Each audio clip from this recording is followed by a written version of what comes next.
society. Tell me your name and what you do here.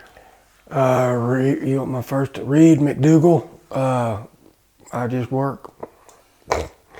Oh, sure. I'm sure I've grown some. I've grown a little more impatient, you know, but I've learned to deal with it a lot better. Just kind of try to ignore it and let it go. The first bunch actually came out 2 years in a row. And yeah, I was very much more invested in their behavior. So it was a lot more stressful for me. I've learned to let that go and just work. Well, the first couple years we spent digging and moving containers, getting rid of the chicken coop. We've all seen that on video. You know, it was outside for the first 3 years probably. And it tapered inside, some inside, outside. Now it's all inside. I compare recovery to work ethic. You know, nobody likes to be uncomfortable, but you're not going to recover from drugs and alcohol if you're not willing to be uncomfortable. Nobody likes to work hard day after day after day. I'm sorry, pick another profession. You know, if you're in a work-controlled profession, get over it or get out. It's work, it's hard work. And that's another reason I like it, because most people can't do it. And I can, and I'm proud of that. There's a difference between my will and his. Mine kept me buried. His keeps me breathing. We just turned this whole area, there was 4 small rooms, into 3 larger rooms now. And you can see how spacious it's going to be. You can actually fit a queen bed in here. And then the middle room's a little smaller, but it doesn't have any holes in it. And then the room furthest down here will be the same size as this with our queen's bed. So, Daniel is taking strips of pressure treated plywood and cut it into 2-inch strips. And what we do is take it, and on every 16 inches, he is putting it up against this curved wall, drilling a hole with the hammer drill and a 1/4-inch cement bit, and putting in a cement nail or what do you call those things? Redhead. A redhead. So each one of these will then be used to screw sheetrock into. So we'll take sheetrock all the way to the wall, and then we're going to use the current floor to give us as much space in here as the ceiling. And we've come up with an idea, a unique idea, I think, for what we're going to use in the ceiling here. Each room will have, above the door, we'll have a small RV vent just to let air in and change the temperature in here if you want to. It's kind of cute, but there's something like that. There's a big heater and an AC unit just outside, so it's a shared climate sort of. And above each window, above each room, you'll see some of these. And these are kind of a plastic RV replacement window. We're going to put these in the wall, and they'll be used to let light in from the exterior. Light will come down the stairway, and each room we think needs to have some natural light going into it. And these things will work well. And I'm about to go up and get the window for that. That hole's not big enough for the window I found, by the way. Sorry, we got to take that down. And we need some good film, so make believe it. Graves hell a little. We can cut this part out. What do you mean I got a lower? I mean, a little louder. What the mean I got a lower? Don't swear. I got the window that I have is not gonna fit there, by the way. Okay, you guys went ahead, put it together. You know, I didn't know what kind of window I had. I don't know what you like guessing at the size. You want me to tear it out? Yeah, tear it out. I don't, you know, don't break it. Just Jesus. I gotta be here for everything. Oh my God. We're putting in. We finished framing all this up, and there's our test piece of aluminum and I'm putting the insulation, all this insulation is going up in the ceiling. I'm gonna finish that right now.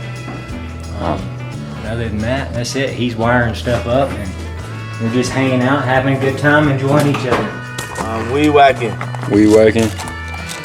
Put this together. Nice. Finished weed whacking today. Just gonna do the edges. Hell yeah.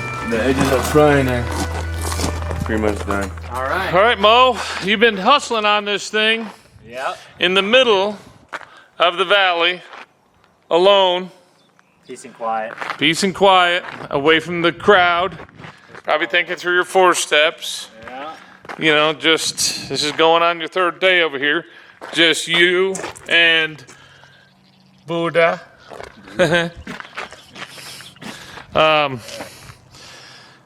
Well, how's it going? You're getting to know Buddha pretty well, better than anyone actually. Oh yeah, me and Buddha spent some time. So we grinded down the whole side. It was orange, the main color, and then it got a little faded. So we grinded that all down. Took out all the broken windows. There's just a couple. Kind of cleared that out. Then we cleared out. There was this door right here, kind of a wall. We took that out, and as you can see, it's very spacious. You wouldn't really expect how much room there is from the outside, but it's pretty spacious. So this is a 1959 detector car. Funny enough, this one isn't. Me and Dean couldn't find it online or anything, and usually these types of cars, they're like double the size. So this one's a very special one. It's small. But yeah, we're gonna turn it into kind of a lounge area. There's gonna be bunks. Kind of like, similar to recovery, isn't it? Taking the old and refurbishing and making it new, isn't it? Yeah, and that coming here in general. Brand new start, being in recovery. Trying to get rid of my old self, make something new and beautiful. What we have discovered, what we're going to turn into our moving trailer for Buddha. Moving that in a little trailer there. So the idea here is to, because those wheels are only 9.5 feet wide, we're going to take those and put them on this rail here that's got a hitch on it that Reed's sitting on. So we got to flip that thing over onto those tires, or pick the tires up and put them on there, and find a place where we can weld them to this rack. And then we'll take Buddha, put it on there, tack weld it on there, and then take it over to the house.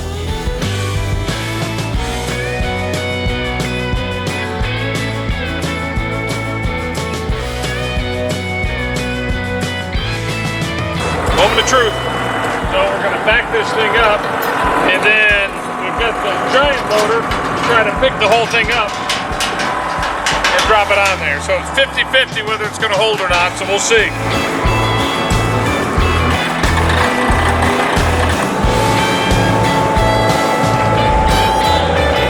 Dean, only one guy can give him direction.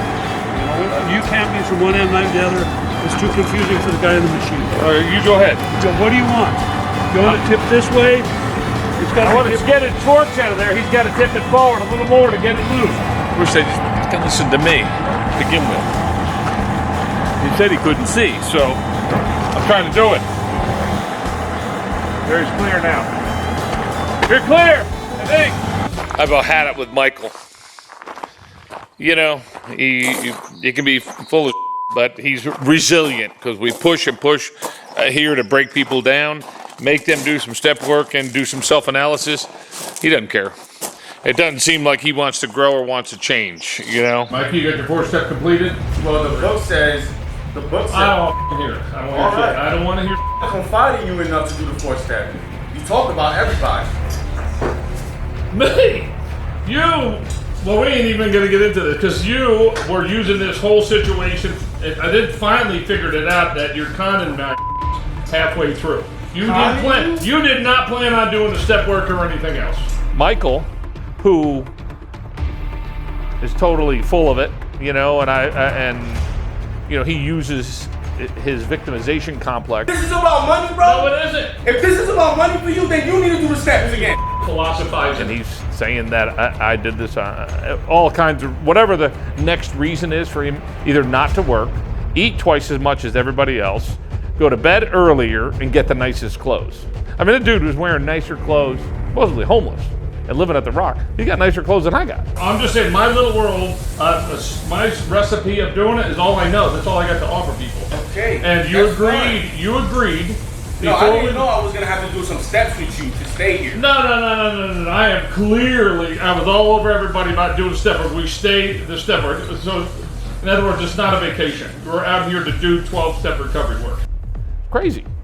And he's getting stuff sent to him. So he's manipulating. He's living in the shallow end of the pool. And I don't think he knows enough to ever get out. I have spent time. I bought you food. I brought you out here. I bathed. I took care of you to get you here. What you did to me, motherfucker, was piss all over me after I tried to help you. So you give me any lip at all, I'll throw your outside the door.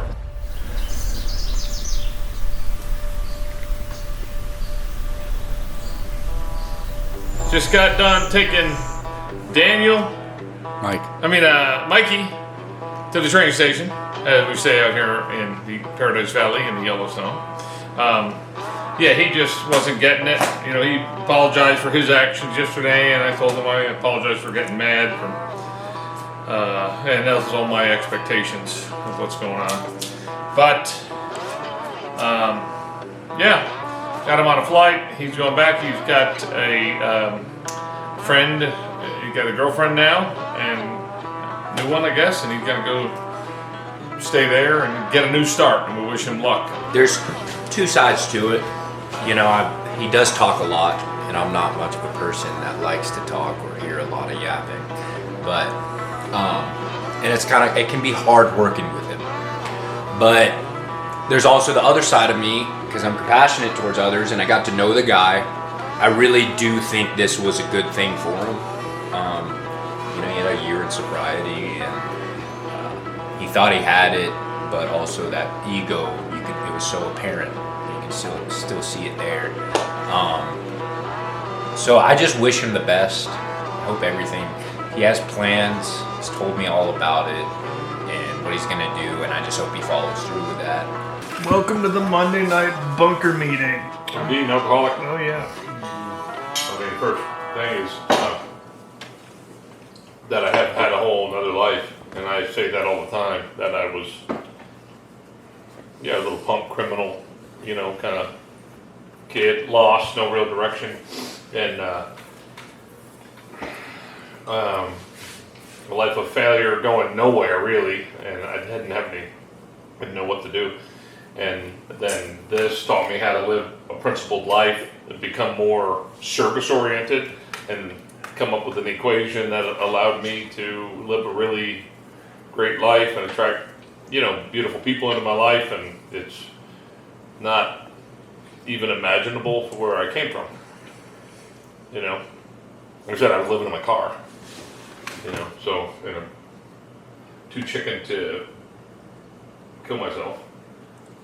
And just the difference that it has made. So, making good decision, increasing my God consciousness, so I'm guided and I'm doing things in a principled way, and I'm more authentic. I'm not like thinking one thing and doing another. I can use all that power, just I don't second guess anything. It's just coming out. Montana society.